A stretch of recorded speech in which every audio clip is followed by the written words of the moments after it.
teachers, and my dear students. Today, on the occasion of National Sports Day, our school, Kendriya Vidyalaya Indrapura, is holding a live webinar. On this occasion, you will be getting a lot of information regarding famous personality of the world, Major Dhyan Chand. He is also known as the juggler, or we can say Jadugar of hockey. At the very outset, I would like to invite PET of the Vidyalaya, Shri Ramlal Meena ji, for his talk on the topic National Sports Day and Life and Achievements of Major Dhyan Chand. Thank you. I invite Ramlal sir. Thank you sir. परम आदरणीय प्राचार्य महोदय, समस्त staff सदस्य एवं प्यारे विद्यार्थियों, सभी को मेरा नमस्कार। आज हम राष्ट्रीय खेल दिवस मना रहे हैं। इस शुभ अवसर पर मैं सर्वप्रथम हॉकी के जादूगर मेजर ध्यानचंद को श्रद्धा सुमन अर्पित करता हूँ। राष्ट्रीय खेल दिवस भारत में 29 अगस्त को मेजर ध्यानचंद के जन्म दिवस के उपलक्ष्य में राष्ट्रीय खेल दिवस मनाया जाता है। इस दिन राष्ट्रपति भवन में भारतीय खिलाड़ियों के विशेष पुरस्कार वितरण समारोह का आयोजित किया जाता है। इस दिन पिछले एक वर्ष में जिन खिलाड़ियों ने अपना उत्कृष्ट प्रदर्शन किया है, उनको पुरस्कार वितरित किए जाते हैं। इनमें निम्न पुरस्कार हैं, जैसे अर्जुन पुरस्कार, राजीव गांधी खेल पुरस्कार, द्रोणाचार्य पुरस्कार।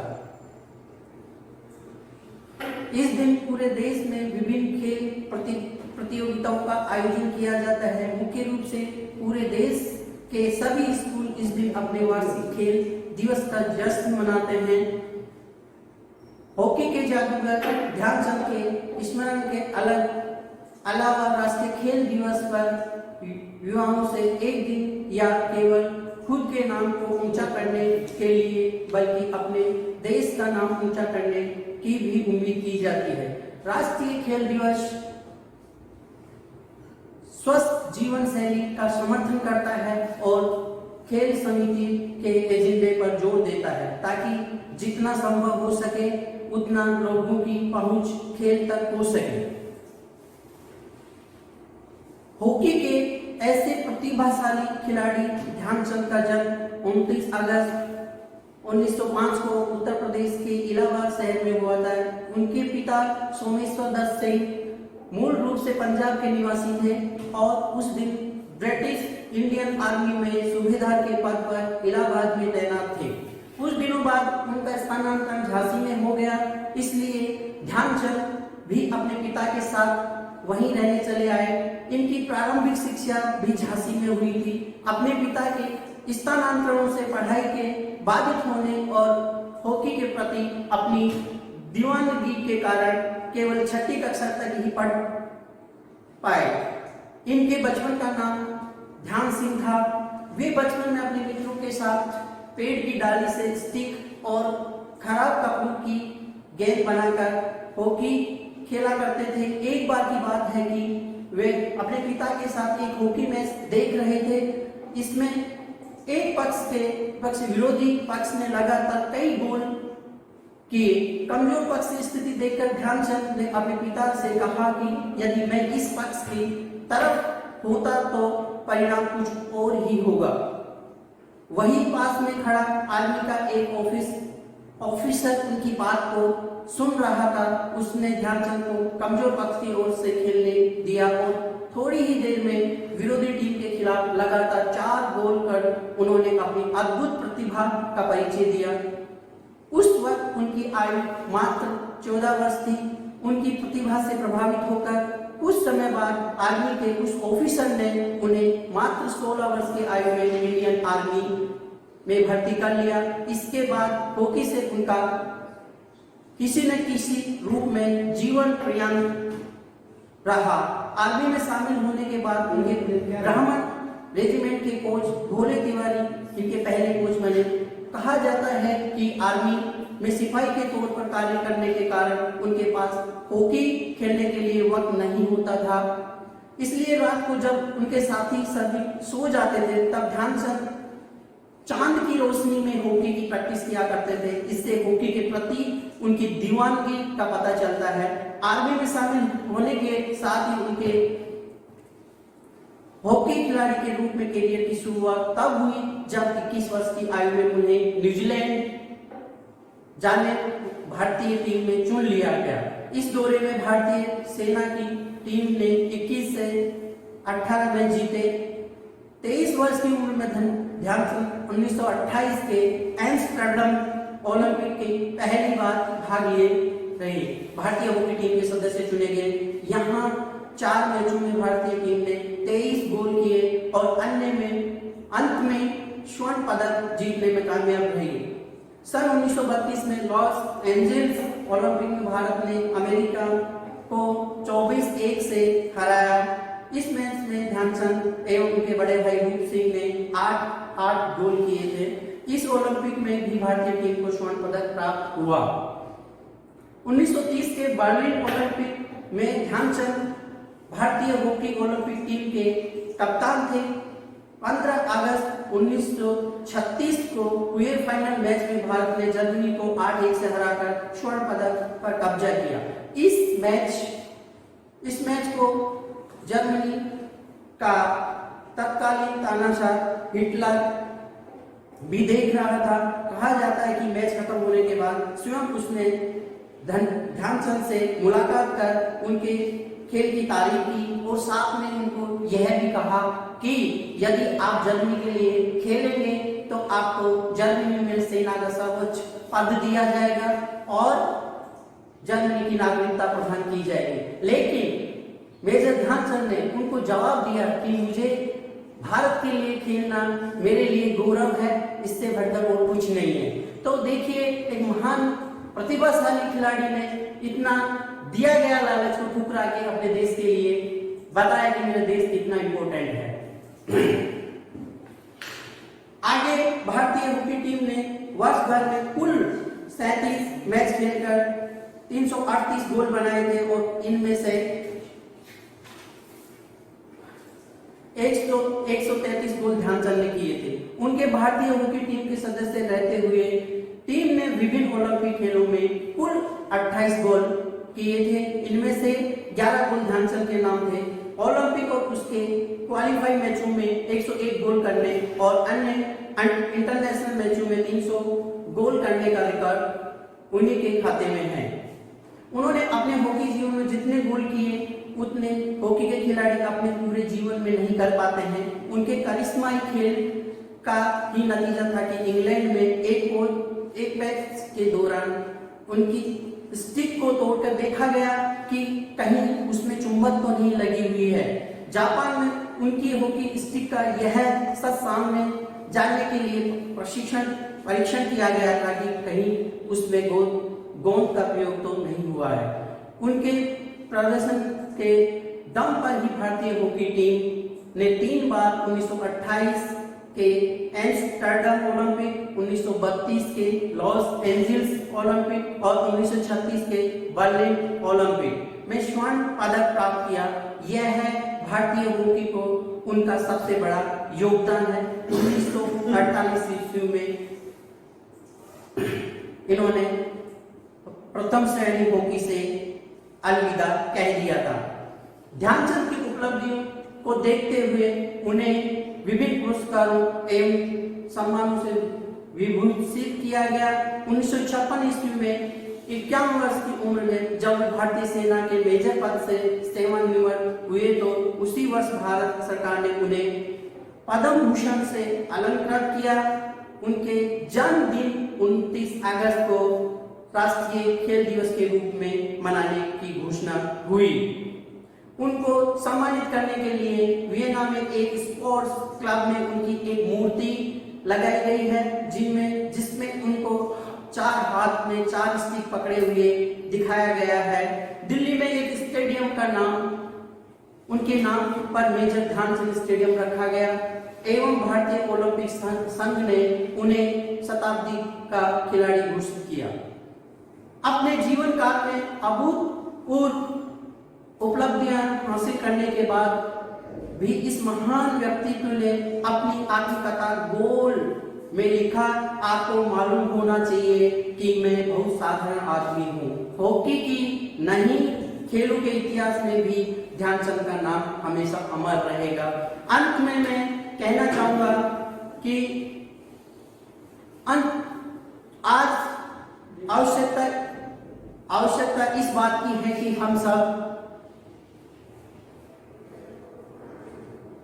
प्रतिज्ञा लें कि इस देश की युवा पीढ़ी को खेलों के लिए प्रोत्साहित करें, उन्हें खेलों के लिए समस्त संसाधन उपलब्ध करवाए ताकि इस देश से प्रत्येक खेल में मेजर ध्यानचंद बनकर निकले एवं देश का नाम रोशन करें। इन्हीं शब्दों के साथ मैं अपनी वाणी को विराम देता हूँ। जय Hind. So we could see that the life of Dhyan Chand is a source of inspiration for all of us. Sri Ramalji has given an elaborate detail about the life and achievements of Dhyan Chand. Now I would like to invite Principal of the Vidyalaya to share his views on the topic importance of sports and games in our life. Please, sir. Hello everyone. First of all, please accept my heartiest felicitations on the auspicious occasion of National Sports Day.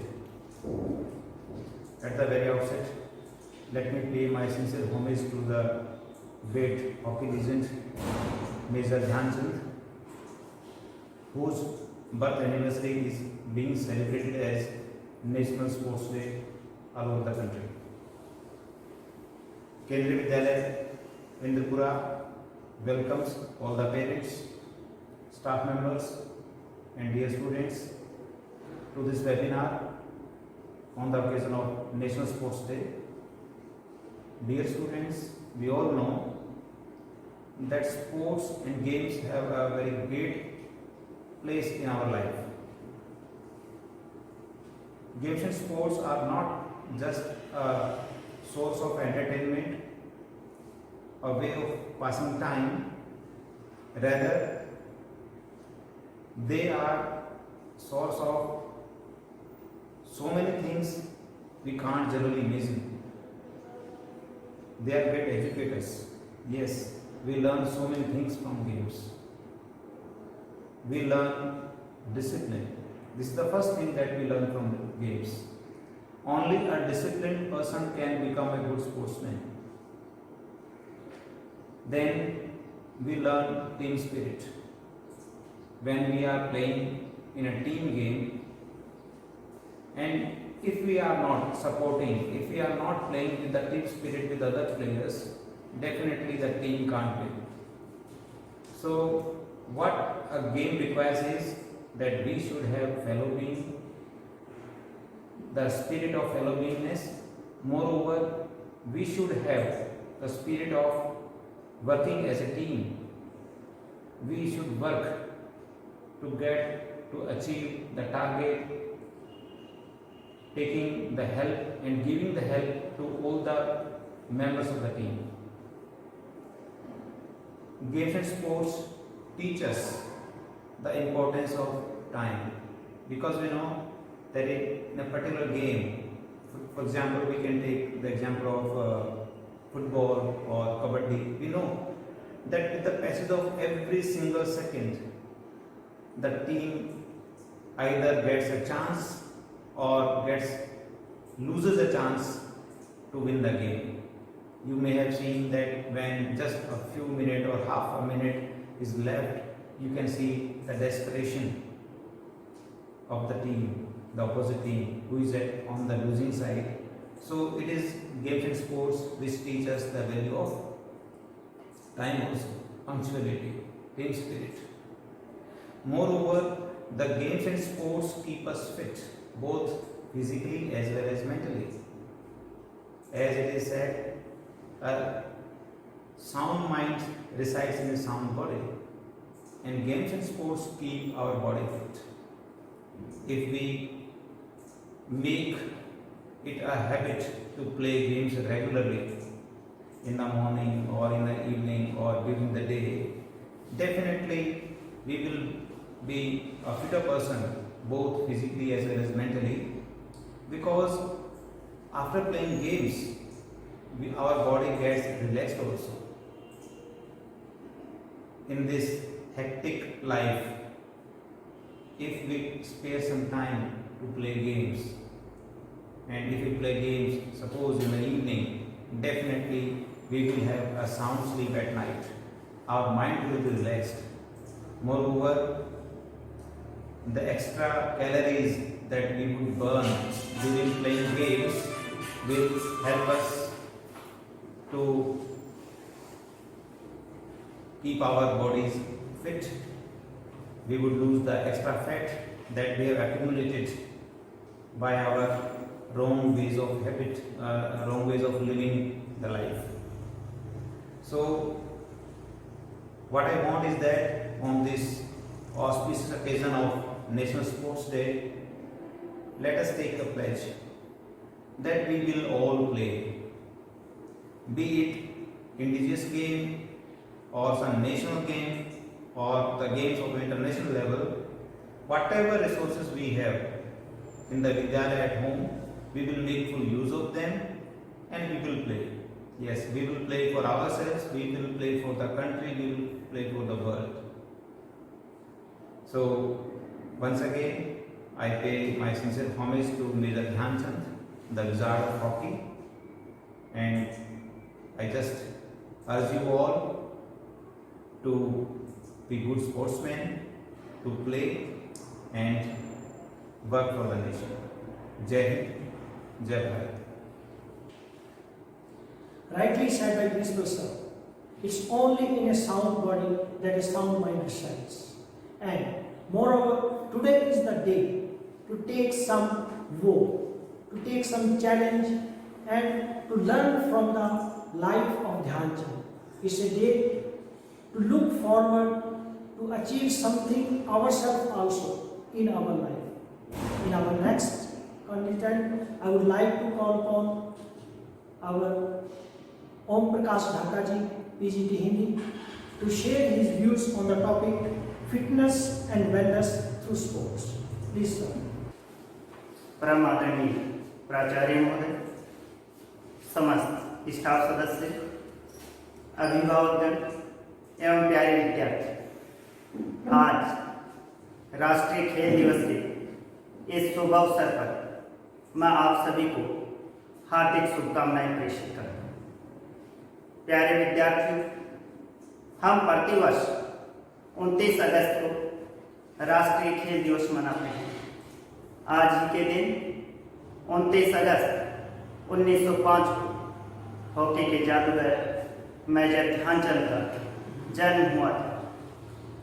उन्होंने hockey को अंतर्राष्ट्रीय स्तर पर पहचान दिलाने का काम किया और यही कारण है कि प्रतिवर्ष हम इस दिवस को राष्ट्रीय खेल दिवस के रूप में मनाते हैं। आज हमारे लिए खेलों की महत्ता और अधिक बढ़ गई है। आज इस संसार का प्रत्येक व्यक्ति किसी न किसी बीमारी से ग्रस्त है, कारण कि हम अपने स्वास्थ्य के प्रति सजग नहीं हैं और ऐसी स्थिति में खेलों का महत्व और अधिक बढ़ जाता है। खेल हमारे स्वास्थ्य को स्वस्थ रखने के साथ साथ ही हमें मानसिक रूप से भी स्वस्थ रखने का काम करते हैं। किसी विद्वान ने कहा है कि स्वस्थ शरीर में ही स्वस्थ दिमाग का निवास होता है। आज हमें इस बात के लिए और अधिक प्रयत्नशील होना है कि इस देश का प्रत्येक बच्चा खेलों में भागीदार बने। आजकल की व्यस्त दिनचर्या में खेल ही एकमात्र ऐसा साधन है जो मनोरंजन के साथ साथ हमारे शारीरिक, मानसिक एवं बौद्धिक विकास में सहायक हो सकता है। यह हमारे शरीर को स्वस्थ एवं तंदुरुस्त बनाए रख सकता है। इससे हमारी हड्डियां मजबूत होती हैं, रक्त का संचार उचित रूप से होता है। खेलों से हमारा पाचन तंत्र मजबूत होता है। खेल हमारे दिमाग के लिए व्यायाम की तरह काम करता है। हमारे ध्यान केंद्रित करने की शक्ति बढ़ती है।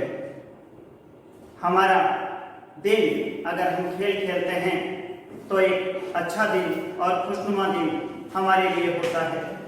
इससे हमारा शरीर सुडौल एवं आकर्षक बनता है।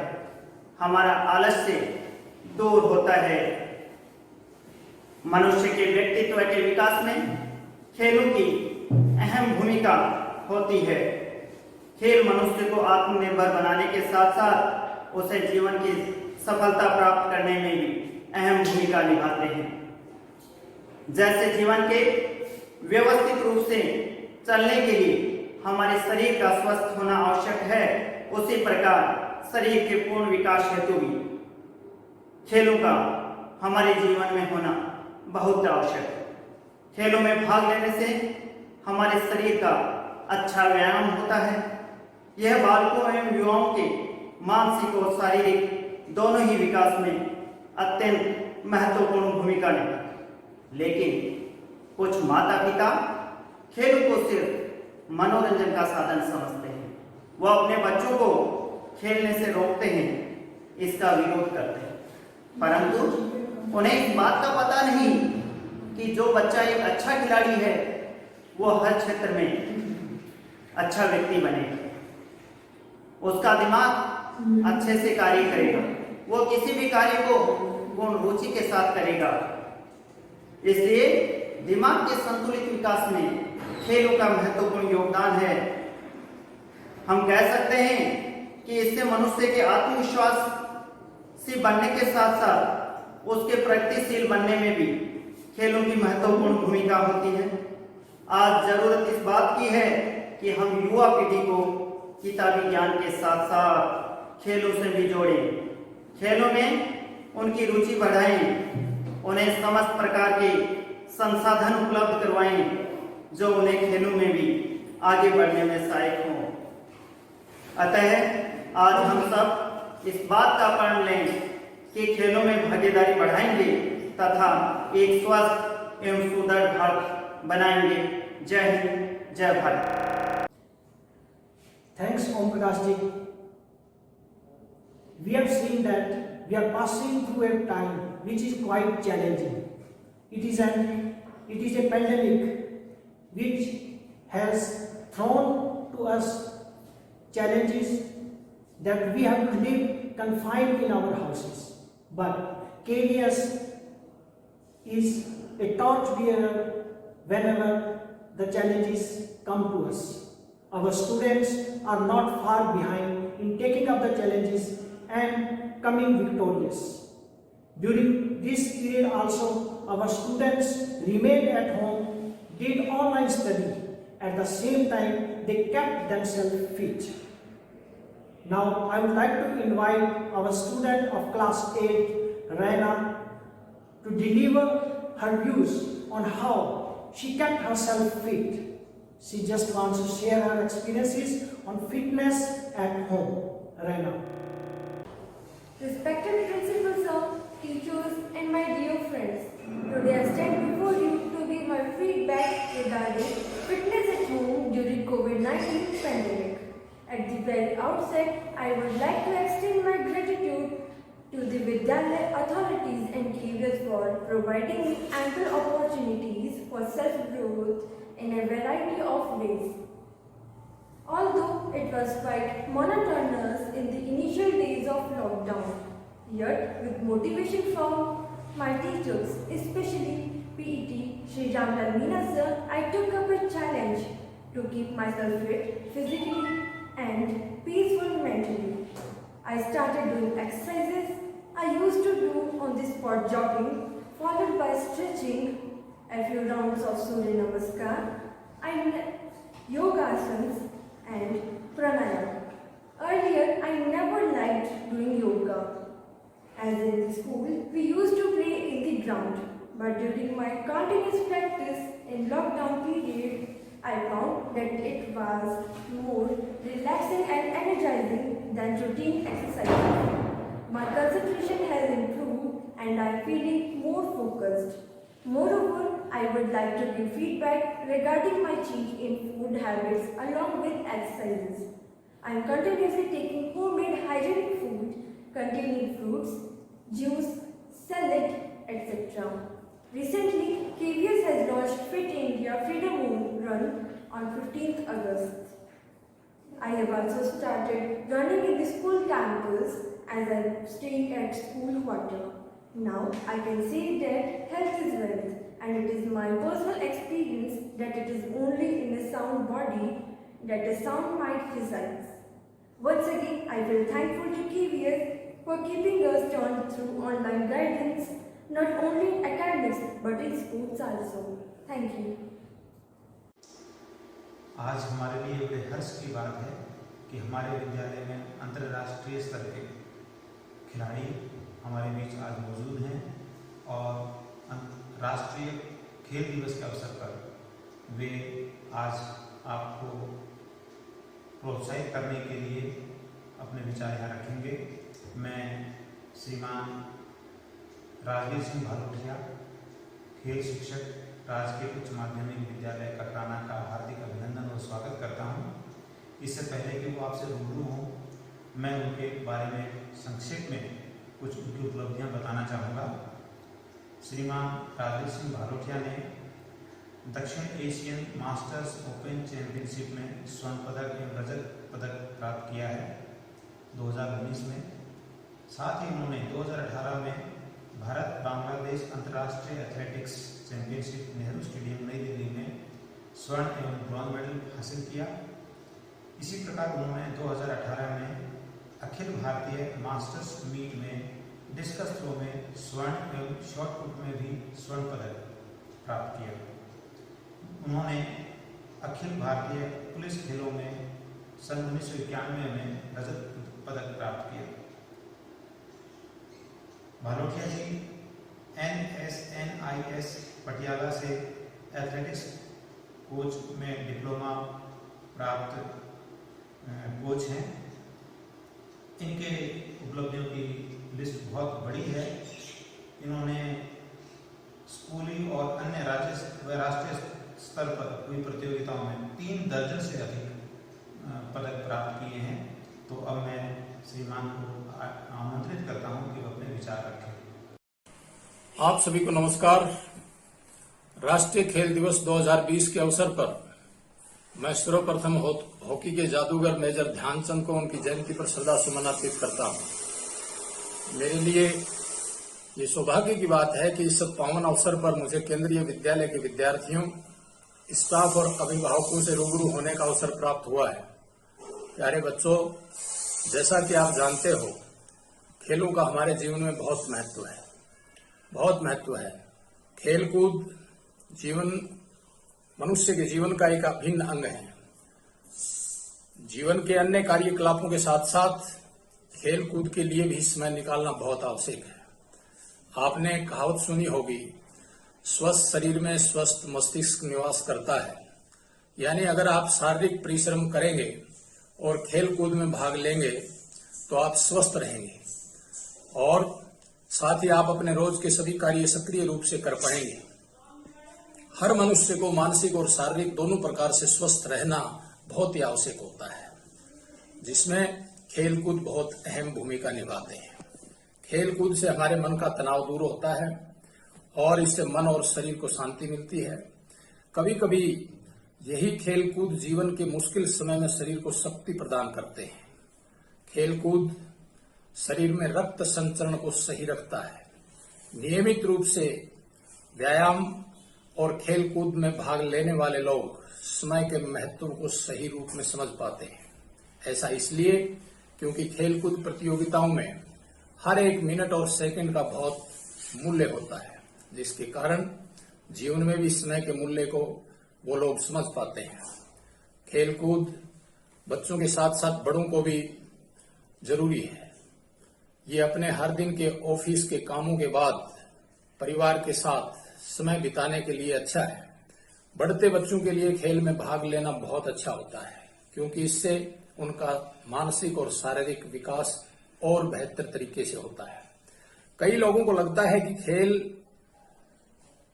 बच्चों के करियर को खराब कर देता है, परंतु आज के युग में ये बात सोचना बिल्कुल गलत है। आज अगर कोई भी व्यक्ति किसी भी खेल में रुचि रखता है और वह उस खेल में बहुत ही बेहतरीन प्रदर्शन कर रहा है, तो वह इस खेल में अपना कैरियर भी बना सकता है। आज हमारे देश भारत के लिए बहुत ही सम्मान की बात है कि हॉकी, क्रिकेट, टेनिस के साथ साथ कबड्डी जैसे खेलों को भी विश्व स्तर पर खेला जाने लगा है। ये इस बात का सबसे बड़ा उदाहरण है कि आज खेल के माध्यम से भी कोई अपना एक बेहतरीन कैरियर बना सकता है। खेलकूद से जुड़े हुए लोग हमेशा तंदुरुस्त और खुश रहते हैं। मैं आज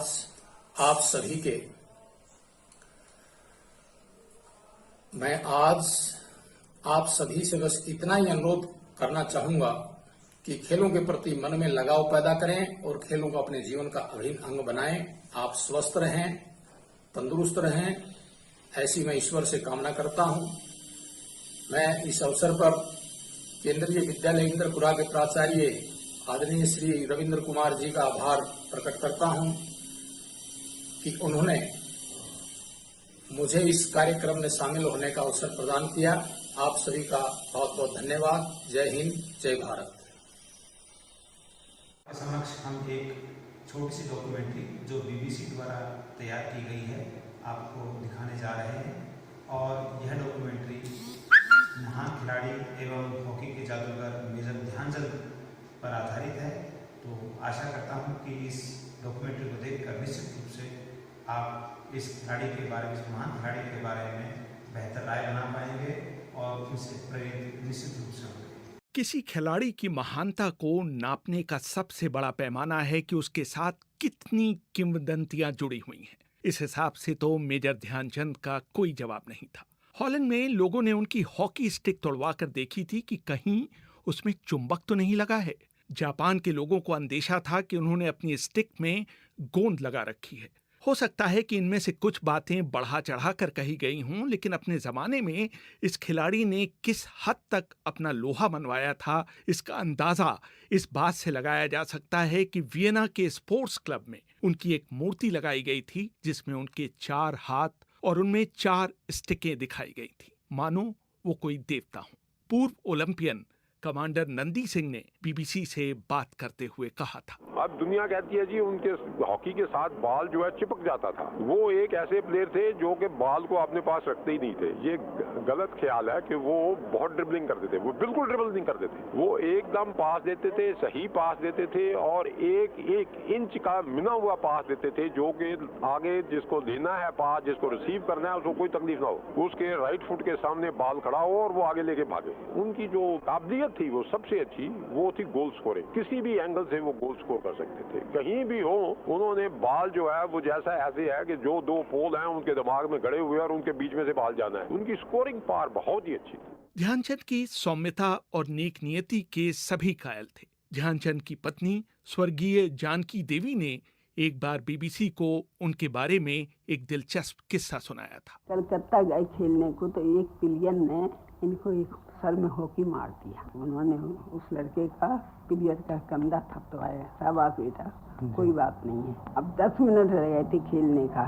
10 मिनट में इनने 3 गोल ठोक दिए। तो कहने लगे मैंने बदला ले लिया। 1936 के बर्लिन ओलंपिक में उनके साथ खेले और बाद में पाकिस्तान के कप्तान बने INS दारा ने वर्ल्ड हॉकी के एक अंक में लिखा था, ध्यान के पास कभी भी तेज गति नहीं थी, बल्कि वो धीमा ही दौड़ते थे, लेकिन उनके पास गैप को पहचानने की गजब की क्षमता थी। बाएं फ्लैंक में उनके भाई रूप सिंह और दाएं फ्लैंक में मुझे उनके बॉल डिस्ट्रीब्यूशन का बहुत फायदा मिला। डी में घुसने के बाद वो इतनी तेजी से शॉट लगाते थे कि दुनिया के बेहतरीन से बेहतरीन गोलकीपर के लिए भी कोई मौका नहीं रहता था। 2 बार के ओलंपिक चैंपियन रहे केशव दत्त ने एक बार हमें बताया था कि बहुत से लोग उनकी मजबूत कलाइयों और ड्रिबलिंग के कायल थे, लेकिन उनकी असली प्रतिभा उनके दिमाग में थी। वो उस ढंग से हॉकी के मैदान को देख सकते थे जैसे शतरंज का खिलाड़ी चेस बोर्ड को देखता है। उनको बिना देखे ही पता होता था कि मैदान के किस हिस्से में उनकी टीम के खिलाड़ी और प्रतिद्वंदी मूव कर रहे हैं। याद कीजिए 1986 के विश्व कप फुटबॉल का फाइनल, माराडोना ने बिल्कुल ब्लाइंड एंगल से बिना आगे देखे 30 गज लंबा पास दिया था, जिस पर बुरुचागा ने विजयी गोल दागा था। किसी खिलाड़ी की संपूर्णता का अंदाजा इसी बात से होता है कि वो आंखों पर पट्टी बांधकर भी मैदान की ज्योमेट्री पर महारत हासिल कर पाए। केशव दत्त का कहना है, जब हर कोई सोचता था कि ध्यानचंद शॉट लेने जा रहे हैं, वो गेंद को पास कर देते थे, इसलिए कि वो स्वार्थी नहीं थे, जो कि वो नहीं थे, बल्कि इसलिए कि विरोधी उनके इस मूव पर हतप्रभ रह जाएं। जब वो इस तरह का पास आपको देते थे तो जाहिर है आप उसे हर हाल में गोल में डालना चाहते थे। 1947 के पूर्वी अफ्रीका दौरे में उन्होंने केडी सिंह बाबू को गेंद पास करने के बाद अपने ही गोल की तरफ मुंह मोड़ लिया और बाबू की तरफ देखा तक नहीं। बाद में उनसे जब उनकी इस अजीब हरकत का कारण पूछा गया तो उनका जवाब था, अगर उस पास पर भी बाबू गोल नहीं मार पाते तो उन्हें मेरी टीम में रहने का कोई हक नहीं था। केजी कक्कड़ अपने जमाने के नामी कमेंटेटर और हॉकी खिलाड़ी थे। एक बार उन्होंने बीबीसी को पाकिस्तान में ध्यानचंद की लोकप्रियता का एक दिलचस्प किस्सा सुनाया। अफगानिस्तान में अगस्त के महीने में जश्न आज़ादी मनाया जाता है। मुझे 2 दफा मौका मिला कि मैं उस जश्न में शामिल हूँ। पहले 1949 में, जबकि भारत की इंडियन हॉकी फेडरेशन की टीम अफगानिस्तान गई हुई थी, और दूसरी दफा 1952 में, जबकि उन्होंने दादा ध्यानचंद को बुलाया हुआ था एज चीफ गेस्ट। ये जो जर्नी थी 1952 की, वो हमने दिल्ली से पेशावर तक बाई ट्रेन की, और लाहौर पर जब हम आए वो पाकिस्तान का हिस्सा बन चुका था, तो इतना हजूम था कि वहाँ के जो प्लेटफॉर्म टिकट थे वो खत्म हो गए। हर एक चाहता था कि वो दादा ध्यानचंद से मिले। और आप अगर जानते हैं कि दादा ध्यानचंद पंजाब रेजिमेंट में थे, और सारी हॉकी उन्होंने पंजाब रेजिमेंट की तरफ से जेहलम में ही खेली, तो वहाँ के लोग जो थे वो दीवाने थे, फिदा थे, वो चाहते थे कि इस व्यक्ति के हम दर्शन करें। और जब वो गाड़ी पेशावर पहुंची, जो कि आखिरी पाकिस्तान का रेलवे डेस्टिनेशन है, तो वो गाड़ी 3 घंटे लेट थी, और हमारे पास कितना खाना था मुझे मालूम नहीं, तो उस खाना को डिस्पोज करते हुए हमें बहुत मुश्किल हुई। 1936 के ओलंपिक खेल शुरू होने से पहले एक अभ्यास मैच में भारतीय टीम जर्मनी से 4-1 से हार गई। ध्यानचंद ने अपनी आत्मकथा गोल में लिखा, जब तक मैं जीवित रहूंगा इस हार को कभी नहीं भूलूंगा। इस हार ने हमें इतना हिलाकर रख दिया कि हम पूरी रात सो नहीं पाए।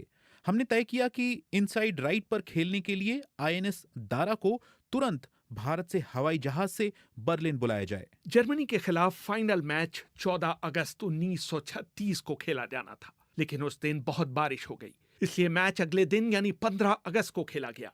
मैच से पहले मैनेजर पंकज गुप्ता ने अचानक कांग्रेस का झंडा निकाला, उसे सभी खिलाड़ियों ने सैल्यूट किया। उस समय तक भारत का अपना कोई झंडा नहीं था, वो एक गुलाम देश था, इसलिए यूनियन जैक के तले ओलंपिक खेलों में भाग ले रहा था। बर्लिन के हॉकी स्टेडियम में उस दिन 40,000 लोग फाइनल देखने के लिए मौजूद थे।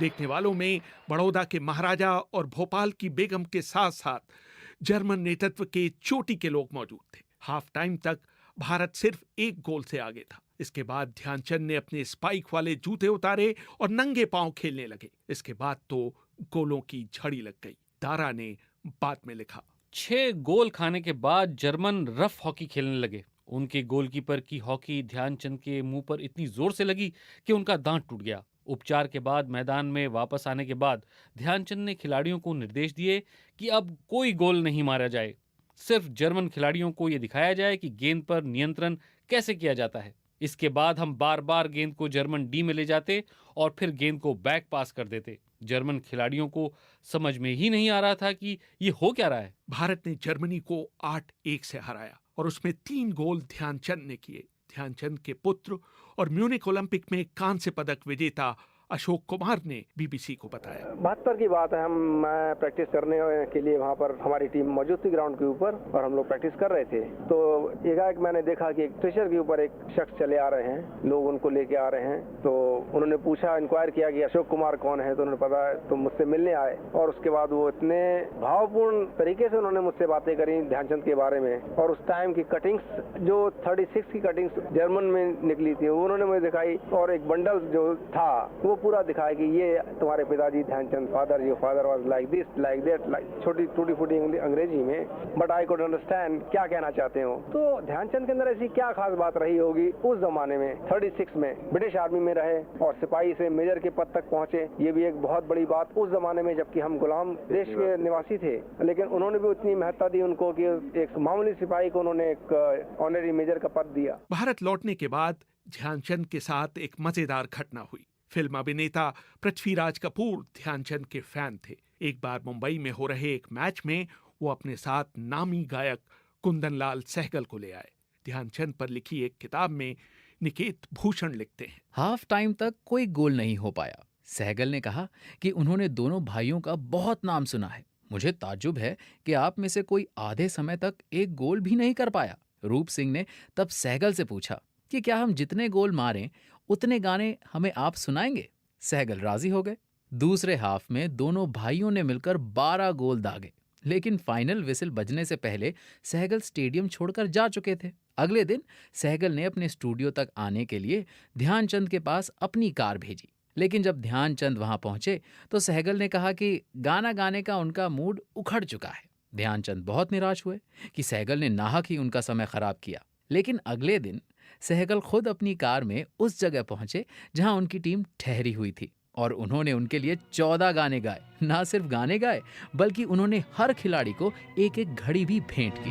जब दिल ही टूट गया, जब दिल ही टूट गया, हम जी के क्या करेंगे, हम जी के क्या करेंगे, जब दिल ही टूट गया, जब दिल ही टूट गया। रेहान फजल, बीबीसी, दिल्ली।